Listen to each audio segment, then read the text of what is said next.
Alors, nous en sommes toujours au chapitre 7 de l'Apocalypse, au verset 9 à la fin, là, c'est-à-dire verset 17.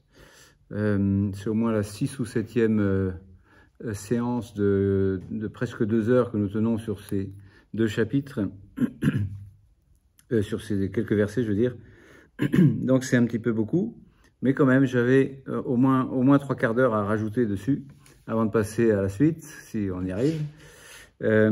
Parce que donc, on va se le relire un petit peu rapidement pour se remettre dans le contexte quand même, qui est donc une vision du ciel, on peut dire une vision de l'éternité, du bonheur au paradis. Et donc, qu'est-ce qu'on va faire au paradis? On a une sorte d'idée là, mais en fait, c'est pas que le paradis, c'est ce que je vais essayer de... J'ai passé 1 heure à vous dire que en fait, c'est déjà sur Terre. Mais voilà, en tous les cas, il y a déjà du déjà et il y a encore du pas encore. Donc c'est déjà le ciel, mais pas encore le ciel, donc il y a une vision du ciel. Après quoi, voici qu'apparut à mes yeux une foule immense, donc nul ne peut la dénombrer, de toute nation, race, peuples et langues, debout devant le trône et devant l'agneau, donc le trône de Dieu le Père, et devant l'agneau sont le Fils de Dieu, mais ils ne font qu'un, vêtus de robes blanches, donc qui est aussi la robe baptismale, des palmes à la main, donc de la victoire.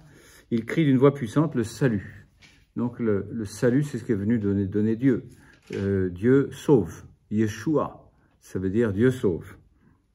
Donc le salut à notre Dieu, c'est Dieu qui nous a donné le salut, donc, qui siège sur le trône ainsi qu'à l'agneau, pour dire les deux en même temps. Dieu et l'agneau ont donné le salut. Et ils sont unifiés ici. Et tous les anges encerclent autour du trône des anciens et des 4 vivants. Donc tout le ciel, on peut dire de gloire de Dieu, se prosternèrent devant le trône, la face contre terre, pour adorer Dieu. Donc c'est liturgique, si vous voulez. Et ils disaient Amen. Amen, c'est-à-dire c'est vrai. Enfin, c'est sûr. Louange, gloire, sagesse, action de grâce, honneur, puissance et force à notre Dieu pour les siècles des siècles. Amen. Parce qu'il y a eu le salut. Donc, ils disent le salut qui se déploie, on peut dire ainsi, en 7 louanges, en 7 appellatifs, on pourrait dire, dont le centre est action de grâce. Parce que quand il y a 7, il y a toujours un centre. Comme dans le chandelier à 7 branches, qui était devant le rideau du temple, donc devant le trône de Dieu en quelque sorte, ou disons l'escabeau de ses pieds. Toujours est-il que voilà, action de grâce, donc Eucharistie en grec. Bref, il y a quelque chose du déjà et pas encore qui est signifié aussi ici. L'un des anciens prit alors la parole et me dit: ces gens vêtus de robes blanches, qui sont-ils, d'où viennent-ils? Donc 2 questions, leur identité et leur provenance. Et moi de répondre: mon Seigneur, c'est toi qui le sais. Donc l'ange l'ancien là, mon Seigneur, c'est toi qui le sais. Il reprit: ce sont ceux qui viennent de la grande épreuve. Donc ceux qui viennent au participe présent. Donc ce n'est pas ceux qui sont venus. C'est en ce sens-là que c'est du déjà et pas encore. C'est pas encore. Ils sont en train de venir de la grande épreuve.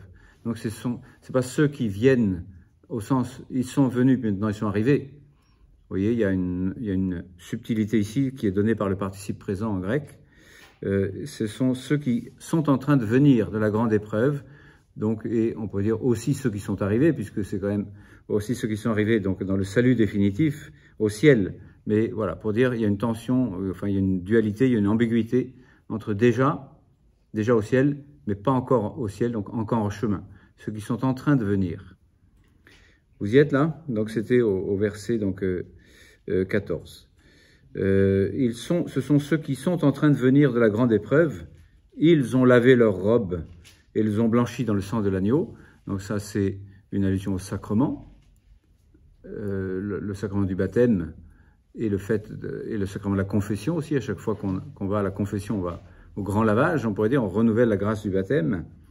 Et blanchis dans le sang de l'agneau, donc c'est un sang purificateur. Au sens-là, il blanchit, parce qu'un sang, ça ne blanchit pas, mais c'est l'image pour dire nous avons été purifiés et sanctifiés et assainis et vivifiés et blanchis dans le sang de l'agneau. Et c'est ça le salut.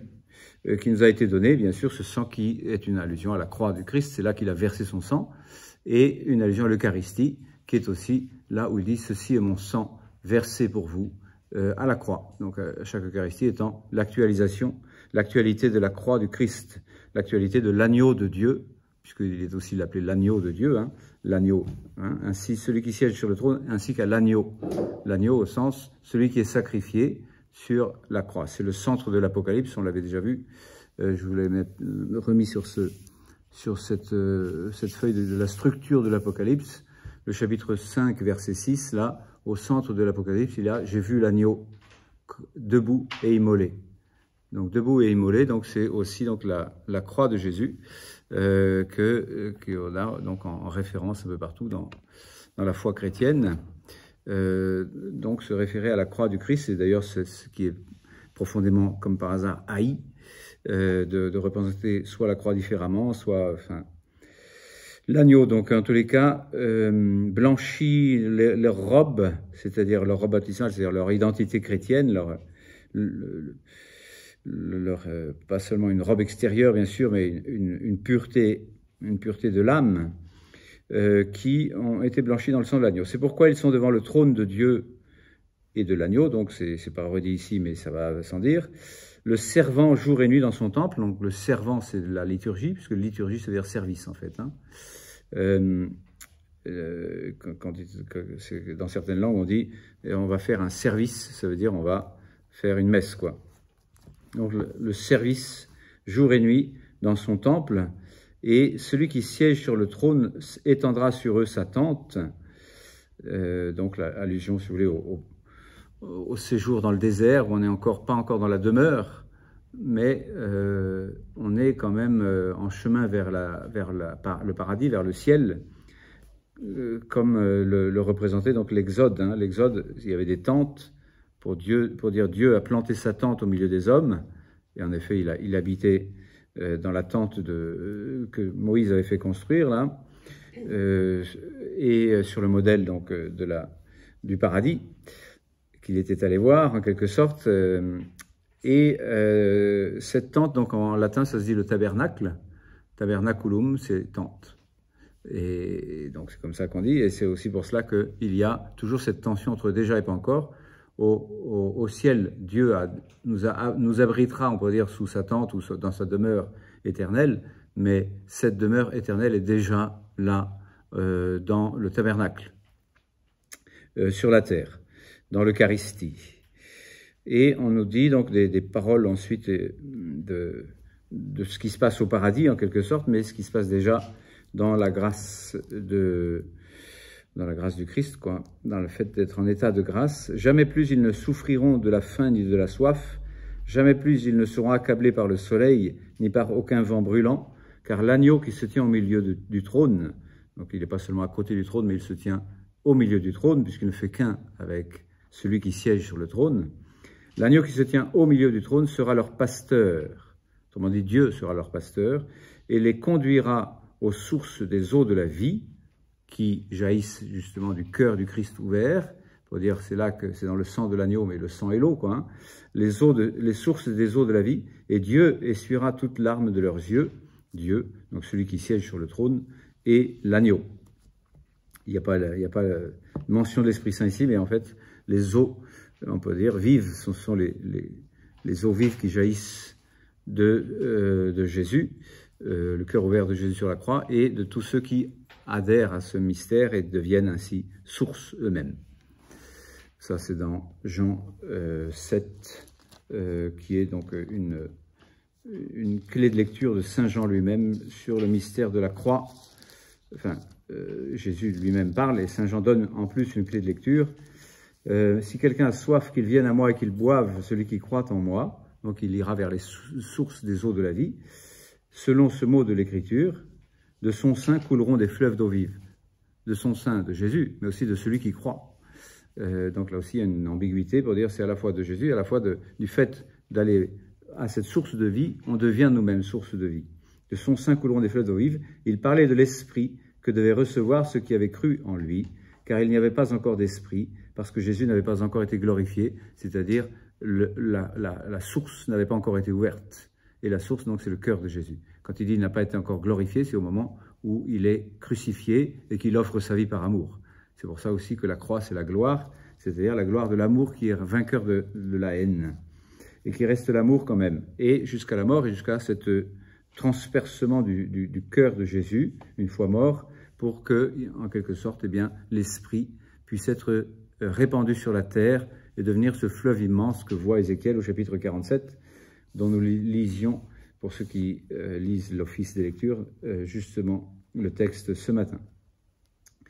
Jésus n'avait pas... Donc voilà, une fois que Jésus est glorifié sur la croix, la porte est... la porte, mais le cœur ouvert de Jésus, la source est ouverte. Et donc il y a allusion à cette source ici, à la fin donc de cette belle vision, on pourrait dire, du triomphe des élus au ciel, qui est déjà le triomphe des élus, enfin de ceux qui sont dans la grâce sur terre.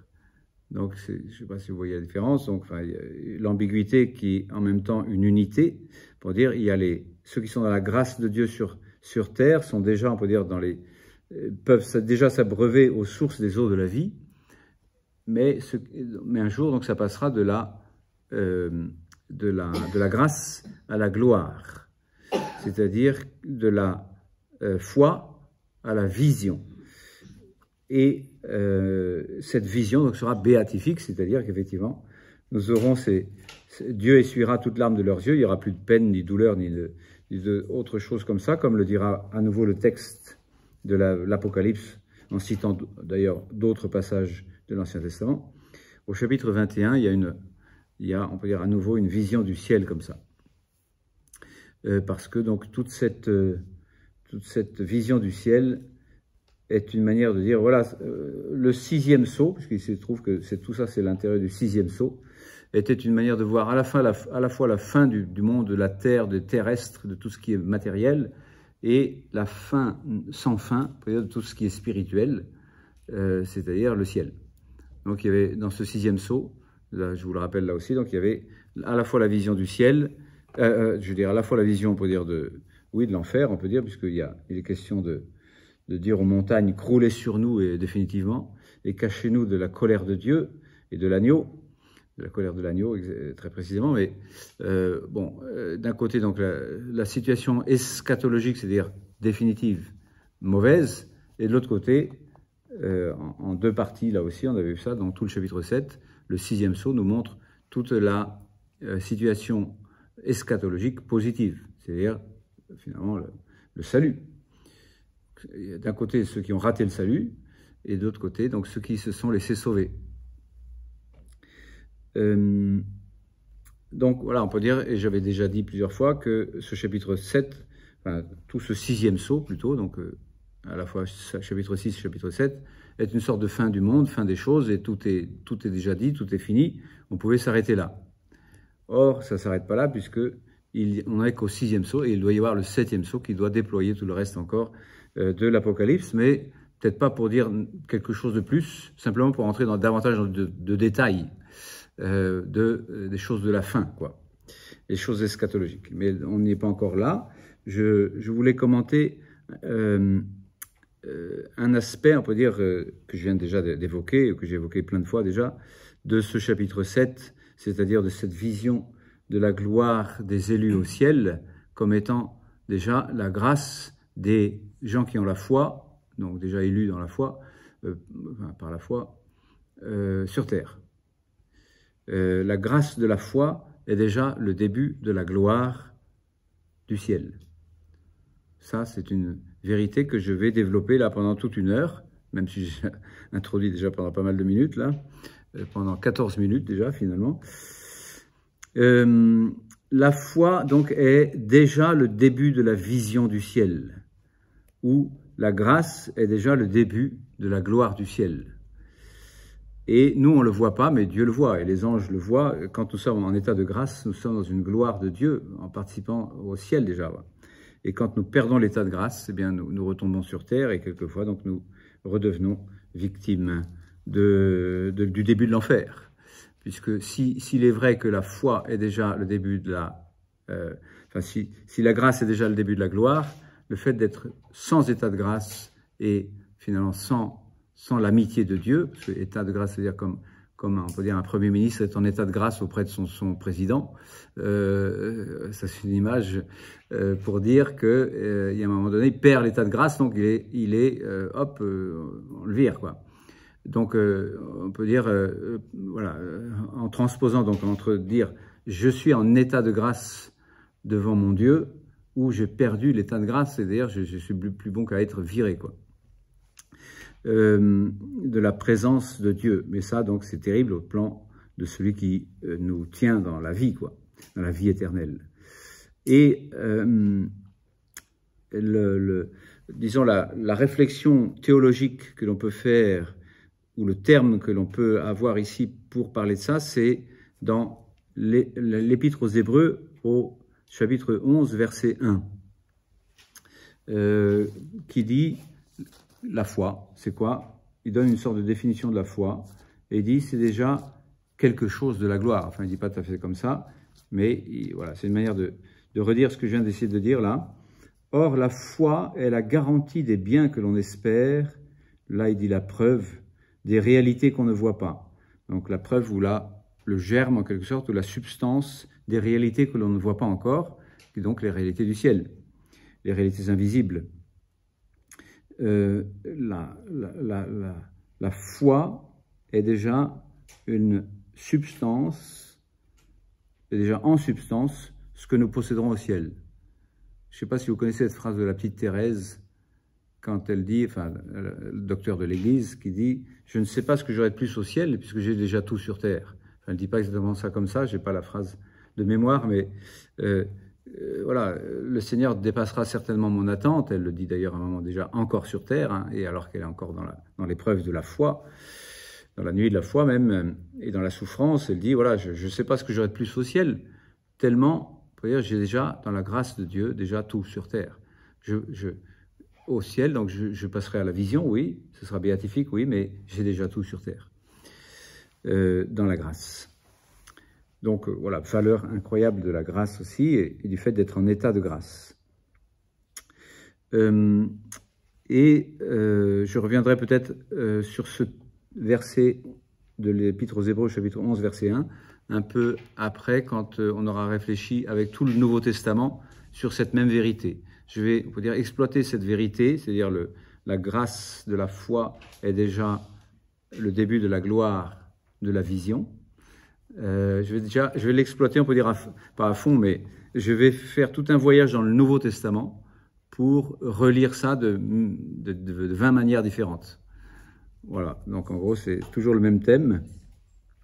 Et à la fin, donc, je lirai des extraits de Spe Salvi de Benoît XVI en 2007, je crois, pour redire la même chose aussi. Donc, on vient de relire donc, Apocalypse 7, là, donc ce texte-là n'est pas un prétexte pour faire autre chose, c'est le contexte.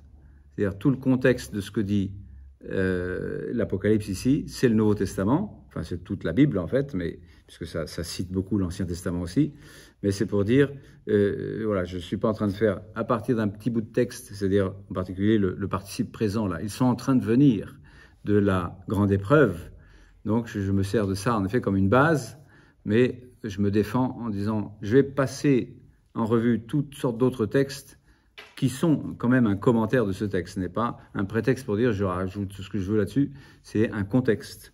Bon, ça c'est de la technique exégétique, tant pis pour cette subtilité. En tout cas, voilà, ils viennent de la grande épreuve, ils sont en train de venir, donc participe présent.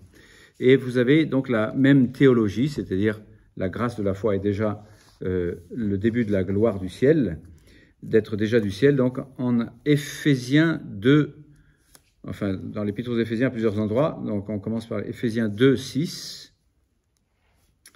Donc, je vais vous demander de vous balader avec moi dans le Nouveau Testament, si vous y arrivez. Sinon, c'est pas grave, je vais vous lire le texte. Hein. Éphésiens 2, 6. Donc, c'est sûr que quand on ouvre la Bible depuis peu, c'est pas évident. Mais, voilà, donc ce sont des épîtres de Saint Paul. Une épître aux Éphésiens qui est une sorte de résumé, enfin comment dire ça, de synthèse de sa doctrine, de la doctrine de saint Paul, enfin, c'est-à-dire de la contemplation du mystère de la foi chrétienne, qui est aussi l'Apocalypse, que je rappelle que l'Apocalypse, ça ne veut pas dire catastrophe, ça veut dire Apocalypse de Jésus-Christ. Et Apocalypse, ça veut dire enlever le voile pour mieux contempler qui est Jésus-Christ. Donc ce voile, voilà, qui est le voile du mystère du Dieu fait homme, qui est venu nous sauver en mourant sur la croix, ça reste, on peut dire, quelque chose de trop sublime à l'œil humain, de voiler, et donc on le dévoile grâce donc à l'Apocalypse, oui, mais l'Apocalypse, encore une fois, c'est le contexte, à l'intérieur du contexte, de tout le Nouveau Testament qui est révélation de Jésus-Christ, qui est révélation du Christ, du Messie que l'on attendait et qui avait été donc annoncé dans l'Ancien Testament. Donc en Éphésiens 2:6, par exemple, je lis ceci. Donc dans le Christ, Dieu nous a déjà ressuscités et nous a déjà sauvés. Le salut a été donné donc par Dieu dans le Christ Jésus. Donc nous sommes sauvés par grâce, nous dit-il dans le verset précédent, et ce salut par grâce est tel que, on peut dire physiquement, ou on peut dire sans plus tenir compte de l'aspect spatial, de différence entre terre et ciel, en quelque sorte, avec lui, Dieu, avec lui Jésus, qui nous a sauvés, Dieu nous a ressuscités et nous a fait asseoir aux cieux dans le Christ Jésus. Voilà, donc quand nous sommes sauvés par la grâce du baptême et que nous vivons en état de grâce, nous sommes déjà des ressuscités et nous sommes déjà assis à la droite du Père dans le Christ Jésus. Ça, il va le dire plusieurs fois, mais voilà, on peut dire c'est l'idée principale que je veux développer ici, que j'ai dit, donc la grâce de la foi est déjà gloire du ciel, quoique pas encore, donc déjà et pas encore. Et donc voilà, quand on est en chrétien, on est déjà assis à la droite de Dieu, dans le Christ Jésus. On est déjà du ciel, tout en étant encore sur terre. Et c'est ce qu'on dit habituellement quand on dit nous sommes dans ce monde, mais nous ne sommes plus de ce monde. Donc il y a une tension là aussi pour dire spatialement, matériellement, nous sommes là encore assis sur notre chaise, sur le sol de cette terre, mais en fait dans l'état de grâce, nous sommes déjà assis au ciel, à la droite de Dieu. Et bon, et donc voilà, ce développement, pour dire, je vais l'utiliser, je vous dis, avec une vingtaine de références du Nouveau Testament, pour dire c'est ce qui s'est passé dans le Christ Jésus déjà. Et au verset 19 du même chapitre, là, il nous dit par exemple, « Ainsi donc, vous n'êtes plus des étrangers ni des hôtes, vous êtes concitoyens des saints, vous êtes de la maison de Dieu. » Donc vous êtes déjà de la maison de Dieu, vous êtes déjà du ciel, vous êtes déjà concitoyens, votre citoyenneté est déjà céleste. Et donc vous n'êtes plus au ciel, vous n'êtes plus des étrangers ou des hôtes, vous faites partie des citoyens.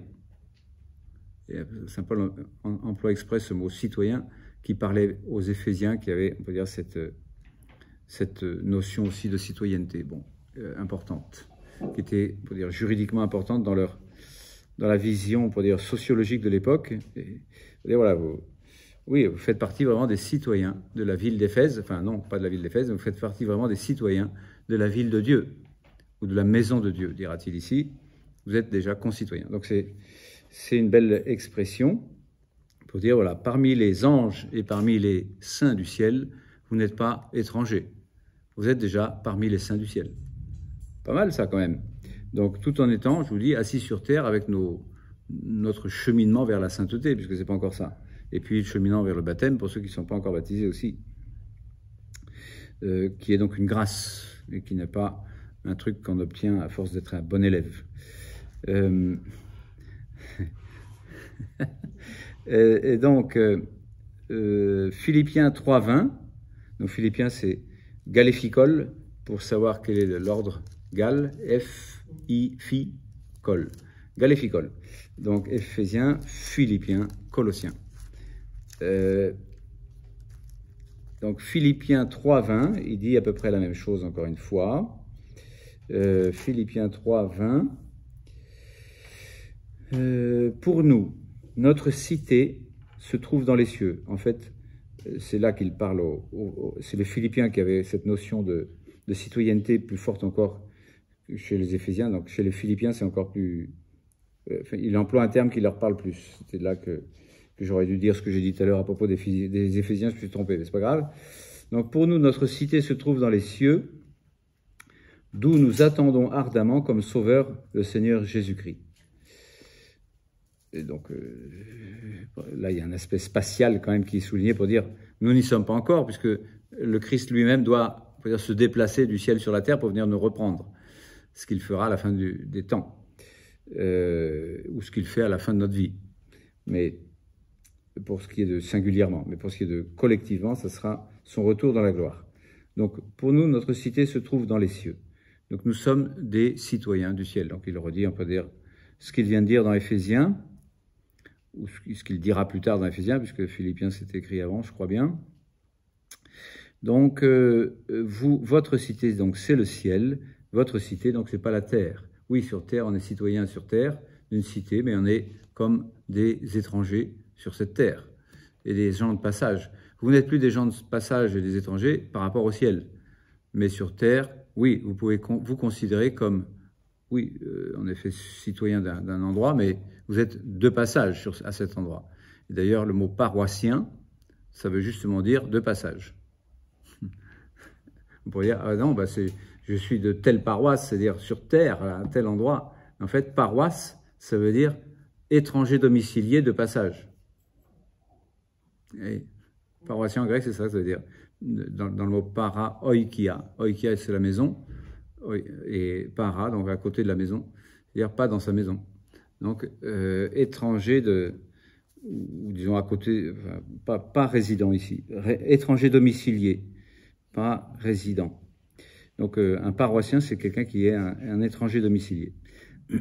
Parce que sa vraie cité, c'est le ciel. Et voilà, donc c'est aussi pour dire qu'il faut, voilà, on est attaché à une paroisse, mais on doit se dire je suis attaché au ciel. Paroisse au sens de dire je fais partie de tous les étrangers domiciliés dont la vie et dont la résidence, dont la citoyenneté est céleste. Encore la même manière de dire la même chose d'une autre manière, enfin encore la même chose dite d'une autre manière, Colossiens 1, 12, 13, donc on passe à la lettre suivante, là il y a Éphésiens, Philippiens, Colossiens, Colossiens 1, 12, 13, donc chapitre 1, versets 12 et 13, vous remercierez le Père qui vous a mis en mesure de partager le sort des saints dans la lumière. Donc dans cette lumière qui est celle de la foi pour l'instant, qui est un clair-obscur, mais qui est déjà dans la lumière du ciel, dans la lumière de la vision béatifique. Les saints, oui, les saints, quand il dit les saints, il peut vouloir dire les baptisés, mais les saints au sens où ceux qui sont déjà passés de la grande épreuve, on peut dire à l'aboutissement de la grande épreuve. Pour reprendre les termes de Apocalypse 7, 14. Donc, vous partagez le sort des saints dans la lumière du ciel, ou plus exactement, du royaume, puisque justement le verset 12, 13, donc je dis 12 et 13, le verset 13 de l'Épître aux Colossiens continue, on peut dire, sur le même ton, pour dire « Il nous a en effet arrachés à l'empire des ténèbres et nous a transférés dans le royaume de son Fils bien-aimé. » Donc nous avons fait un transfert de lieu. Nous sommes passés de l'empire des ténèbres, donc où le malin, on va dire le ténébreux, essaye d'établir sa domination sur ce monde. Hein. Jésus l'appelle le prince de ce monde pour en faire un enfer. Et il y réussit pas mal, surtout au fur et à mesure qu'on refuse Dieu. Il n'y a pas de neutralité dans la surnature, ni dans la nature. La nature a horreur du vide et la surnature a encore plus horreur du vide. C'est-à-dire, si vous n'êtes pas céleste, vous ne pouvez pas rester humain. Vous allez devenir démoniaque. Si vous n'êtes pas lumière, vous n'avez pas à rester neutre, gris, vous allez devenir noir. Voilà, il nous a arrachés à l'empire des ténèbres et nous a transférés dans le royaume de son Fils bien-aimé. Donc c'est fait. Nous sommes déjà transférés dans un autre royaume. Nous ne sommes plus de ce lieu. spirituellement parlant, même si nous sommes encore, voilà, déjà et pas encore, toujours cette tension. Déjà du royaume de Dieu, du royaume de son Fils bien-aimé, là c'est une manière aussi de parler du royaume de Dieu, du royaume du ciel, le royaume du Fils bien-aimé du Père, pour nous rendre donc fils dans le Fils, bien sûr, mais il va le dire autrement, ça. Et je cite encore Colossiens, toujours, où il contemple, on peut dire, c'est Éphésiens, Colossiens sont deux lettres qui se ressemblent pas mal. Vous êtes associés donc au Christ glorieux, 2:10 et 3:4. Donc en 2:10, donc là c'était 1, 12, 13, on peut passer au chapitre 2, verset 10. Il redit un peu des choses semblables. Vous vous trouvez en lui, associé en lui Jésus, associé à sa plénitude. Donc c'est ça l'espace dans lequel nous sommes, c'est en lui. Donc ça ne semble pas être un espace, mais il se trouve que voilà, nous sommes en Jésus. Il nous a fait asseoir en Jésus à côté de lui. Nous sommes associés à sa plénitude, lui qui est la tête de toute principauté, de toute puissance, c'est-à-dire la tête de tous les anges, si vous voulez. Et donc nous sommes concitoyens du ciel et associés donc à la gloire de Jésus, à la droite du Père. Et donc même les anges, on peut dire, sont autour, on peut dire, de ce mystère, à adorer le fait que, en effet, Dieu a voulu associer les hommes à son Fils qui s'est fait homme. Le Fils ne s'est pas fait ange. Donc les anges, à la fois, sont angéliques, mais principauté, puissance, tout ça, là, en même temps, Dieu s'est fait homme. Donc les anges sont d'accord avec ça, enfin les anges qui ne sont pas rebelles, qui sont devenus des démons, eh bien les anges adorent, on peut dire, ce mystère incroyable du fait que Dieu s'est associé à l'humanité. Bon, ça c'est un autre sujet, mais voilà. Donc ensuite, j'aime bien aussi citer ce verset, chapitre 3. On peut commencer tout le chapitre 3 de Colossiens, si vous voulez, parce que ça dit un peu la même chose, ça le déploie. On a dit tout à l'heure qu'avec Éphésiens 2:6, là, ou 2:19, je ne sais plus, je crois que c'est 2:6. En 2:6, il disait « Dieu nous a déjà ressuscités dans le Christ ressuscité, et nous a déjà fait asseoir avec lui dans le Christ monté au ciel, quoi. » Le Christ monté au ciel, il s'est assis à la droite du Père, on peut dire, façon de parler, bien sûr, parce que de toute éternité, enfin, voilà, ça reste pour nous, ça reste statique, mais bref, on ne peut pas comprendre le mystère, mais on l'exprime en disant, voilà, il y a Dieu le Père sur le trône, et le Fils assis à côté de lui, à sa droite, dans l'éternité aussi, et dans le Christ ressuscité, donc nous sommes déjà assis avec lui, en lui, donc dans le Christ Jésus, au ciel. Et là, il le redit, enfin il dit, du coup, conséquence. Tiens, ça c'est les motards qui font une parade avec Don Louis-Marie qui va bénir les motos. Donc, on ne va pas au ciel en moto-Guzzi, mais bon, on peut, en effet, l'essentiel c'est d'être baptisé, c'est pas d'être motard ou pas motard, donc c'est des choses secondaires, mais bref, du moment que vous êtes ressuscité avec le Christ, donc conséquence, vous êtes déjà ressuscité, c'est pas une chose que vous devez acquérir, vous êtes ressuscité avec le Christ, une fois qu'on est baptisé, et vous êtes mort et ressuscité, donc recherchez donc les choses d'en haut, là où se trouve le Christ, assis à la droite de Dieu. Songez aux choses d'en haut, non pas à celles de la terre, même si vous êtes encore bien terrestre, avec bien, en effet, des choses bien terrestres, quoi. Et voilà, on est assis sur terre et il y a un bruit terrestre là qui gronde. Bon, songez aux choses d'en haut, non à celles de la terre, même si vous êtes encore sur terre, quoi. Car vous êtes mort. Et oui, par rapport à la terre, vous êtes mort. Pourquoi? Parce que par le baptême, vous avez été mort. Vous avez été enseveli dans la mort avec le Christ, dit saint Paul. Vous êtes mort. Et c'est quoi la vie alors? Eh bien, c'est la vie de ressuscité. Donc, et votre vie est désormais cachée avec le Christ en Dieu. Donc c'est la même chose que Éphésiens 2:6, là, qui dit « Vous êtes déjà ressuscités et vous êtes déjà assis avec le Christ, ou dans le Christ, en lui, en Dieu, à côté de Dieu ou en Dieu. » Donc, puisque Jésus est Dieu. Hein. Donc vous êtes déjà divinisé, quoi, en quelque sorte, on peut dire ça. Vous êtes mort à votre humanité, en quelque sorte, et à tout ce qu'elle comporte de inapte à la vie éternelle. Et votre vie, c'est quoi? Votre vie est désormais cachée avec le Christ en Dieu. Donc c'est caché à vous-même aussi, c'est caché à toi, c'est caché à moi, c'est caché à moi-même, que je suis déjà assis dans le Christ ressuscité en Dieu. Pourtant c'est la vérité. Je ne suis pas seulement assis sur ma chaise ici, ça c'est ce qui est visible, mais dans l'invisible, ça c'est caché, je suis assis avec le Christ en Dieu. Je suis mort à ce monde et je suis déjà assis avec le Christ en Dieu. Et quand le Christ sera manifesté, parce que ce n'est pas terminé avec ça, hein, c'est-à-dire qu'effectivement, c'est ce qui se passe là maintenant, c'est déjà la réalité, mais il doit y avoir une étape supplémentaire qui est que ça doit devenir visible tout ça. Pour l'instant c'est caché, mais un jour ça va être dévoilé, donc apocalypse. Dévoilé, donc apparaître, être manifesté. Quand le Christ sera manifesté, donc on peut dire à notre mort physique, on va passer, on peut dire, en effet, de la foi à la vision de ce en quoi nous avons cru, et nous avons cru que nous étions déjà assis avec le Christ en Dieu. Quand le Christ sera manifesté, lui qui est votre vie, vous êtes mort, mais votre vie est cachée. C'est quoi votre vie? C'est lui. Lui, en tant qu'il est mort et ressuscité aussi. Quand le Christ sera manifesté, lui qui est votre vie, alors vous aussi, vous serez manifesté avec lui, plein de gloire, plein de plénitude. Plénitude, donc il a parlé de plénitude tout à l'heure aussi dans Colossiens, là, pour dire vous êtes déjà dans la plénitude du Christ ressuscité, dans la gloire. Vous l'êtes déjà, mais ce n'est pas manifesté. Donc on peut dire il y a déjà une vérité, une substance d'être dans la gloire, mais ça ne se voit pas. Ça reste caché, ça reste invisible, ça reste non manifesté.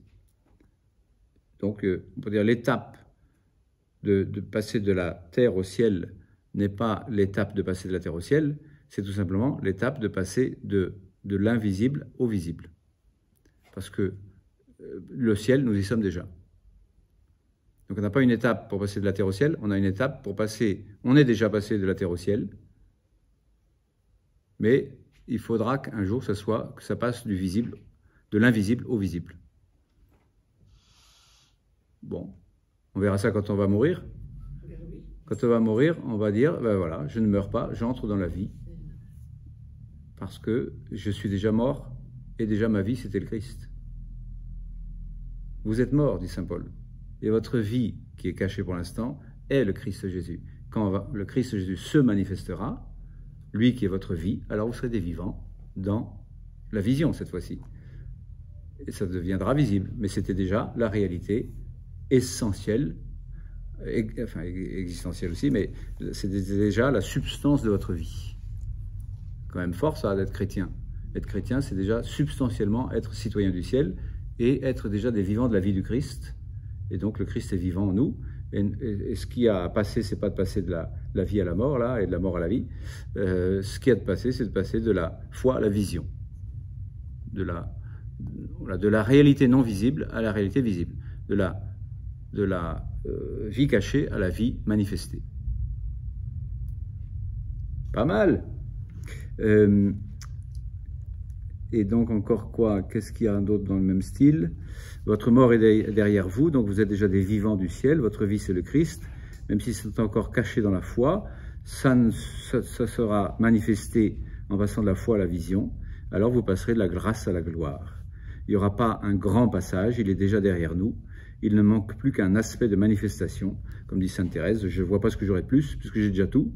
Mais un jour, ça se manifestera quand même. Et ça sera quand même béatifiant. Étant entendu que cette manifestation donc, sera quand même un changement grandiose. Ça, je cite pour cela 1 Jean 3, 2, donc première épître de Saint Jean. C'est juste avant l'Apocalypse, Saint Jean. Et vous avez la première épître de Saint Jean, la deuxième et la troisième. Et la première épître de Saint Jean, c'est au chapitre 3, verset 2.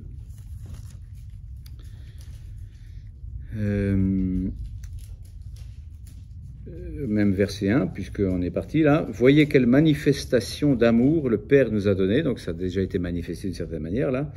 Saint Paul nous parlait de manifestation. Pour que nous soyons appelés enfants de Dieu. Et nous le sommes. Nous le sommes, mais en fait, ça ne s'est pas manifesté complètement, quoi. Si le monde ne nous connaît pas, c'est qu'il n'a pas connu Dieu. Bon.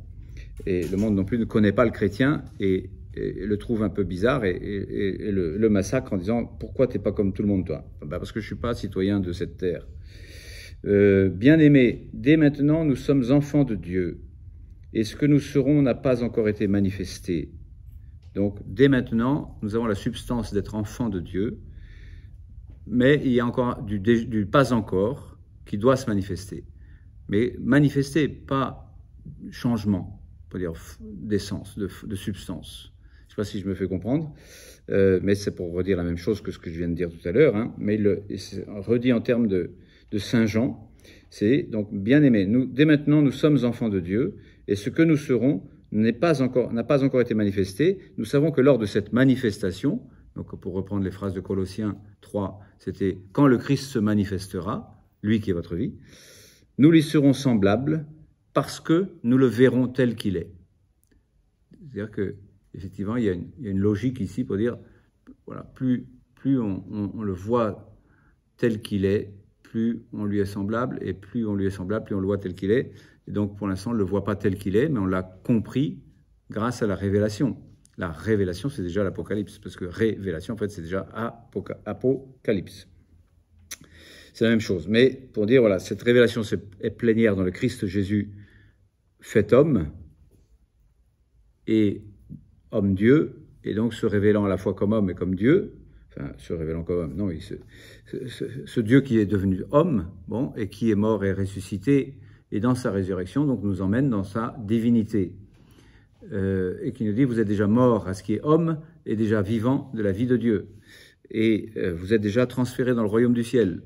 Vous êtes déjà dans la lumière, vous êtes déjà dans la vie, vous êtes déjà dans la gloire, mais ça ne se voit pas encore. Mais il doit y avoir cet aspect de manifestation qui aura cette dynamique de nous rendre de plus en plus semblables à lui. Plus nous le verrons tel qu'il est, plus nous le voyons tel qu'il est déjà de cette terre, c'est-à-dire cette dynamique elle est déjà de cette terre, plus on comprend qui est Jésus, plus on vit, on peut dire, de la foi en lui, d'une foi qui est de plus en plus évidente, on peut dire, qui est une évidence qui on peut dire, est plus lumineuse que la luminosité matérielle, si vous voulez. Plus on est dans la foi d'une manière plus évidente et lumineuse par grâce de Dieu, hein, parce que c'est pas on peut dire une méthode couée, c'est pas c'est pas une volonté à force de le vouloir, quoi. Si, à force de le vouloir, d'une certaine manière, être saint, mais justement être semblable à Dieu qui est saint. Mais en tous les cas, plus on a une intensité dans la connaissance de la vérité, qui est Jésus, je suis la vérité. Donc plus on a une intensité de connaissance de Jésus-Christ sur cette terre, plus déjà, donc on le voit tel qu'il est. Et réciproquement. Enfin, je ne sais pas si je m'embrouille un petit peu les pinceaux, mais il y a une réciprocité donc, qui est exprimée ici. Nous lui serons semblables parce que nous le verrons tel qu'il est. Cette logique, si vous voulez, elle s'exprime déjà sur cette terre. Plus on le voit tel qu'il est, plus on lui est semblable. Plus on lui est semblable, plus on le voit tel qu'il est. C'est-à-dire plus on est saint, plus on voit Dieu 3 fois saint. Et je pense à tous ceux qui ont eu la foi sur terre, en Jésus. Ça vient du fait qu'ils ont ouvert leur cœur à la grâce de l'aspect, on peut dire, sainteté, si vous voulez, de l'aspect moral. C'est pour schématiser ça, on peut dire qu'il y a une unité entre ce qui est de l'ordre intellectuel et ce qui est de l'ordre moral, ce qui est de l'ordre de l'action, de l'agir moral, et ce qui est de l'ordre, donc l'agir moral qui s'exprime, qui se réalise par notre bonne volonté, et ce qui est d'ordre intellectuel, c'est-à-dire notre amour du vrai. Le vrai et le bien vont ensemble. Donc plus on recherche le bien, plus on connaît le vrai, et réciproquement, plus on connaît le vrai et on aime le vrai, plus on est bon, plus on devient bon. Donc voilà, pour dire, il y a une relation, si vous voulez, entre ce qui est de l'ordre de la volonté qui veut le bien, qui aime le bien, et de la vérité, enfin de l'intelligence qui connaît la vérité, connaissance et bonté, connaissance du vrai et amour de la bonté vont ensemble. Et il se trouve que c'est Dieu en lui-même, ça. Dieu est l'être qui est la vérité en lui-même, qu'il connaît, et la bonté en lui-même, qu'il aime, et par laquelle il a voulu rendre participant l'humanité, les anges d'abord, et l'humanité à cette bonté et à cette vérité éternelle. Ô éternelle vérité, ô vraie charité, ô chère éternité. Saint Augustin. Alors, donc, c'était pour dire que, en fait, comme dit Sainte Thérèse, je ne vois pas ce que j'aurais de plus, parce que j'ai déjà tout, puisque la grâce, c'est déjà tellement une substance, la foi, c'est déjà tellement une substance de ce que nous posséderons.